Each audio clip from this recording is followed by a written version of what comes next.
Кайынсаз авылы кеше авылларының берсе, шуңа да карамастан бүген авылда мәчет эшли. Мәчеттә узган киңәшмәне район имам мөхтәсибе Илгиз хәзрәт Соңгатуллин алып барды. Безнең инде әлхәмдүлилләh менә гышыр садакалары һәм гышырлар җыелып бетте, шуларга нәтиҗә кылынды.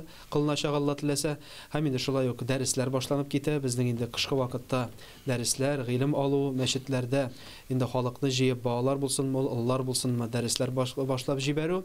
Һәм инде планда көтелә Алла теләсә безнең авылларыбызда атнага, 2 атнага бер вәгазь кичәләре уздыру.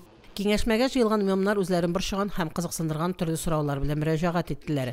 Мөхтәсибәт хезмәткәрләре сорауларга тулы җаваплар бирделәр. Мондый җыеннарның бик файдалы булуын әйтәләр ал имамнары. Бик кирәк ул очрашулар. Нәрсәләр сөйләшәсез әлеге очрашуларда?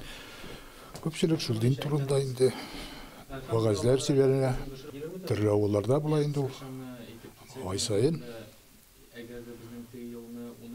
барырга тырышабыз. Юкка гына халкыбыз киңәшле таркалмас димәгән. Ислам дин эшчәнлегендә дә башкарылган эшләр һәм сораулар һәрвакыт булып тора. Шуңа да очрашулар һәрвакыт нәтиҗәле уза. Фәридә Гайнетдинова, Динар Нуртдинов, Мөслим телевидениесе.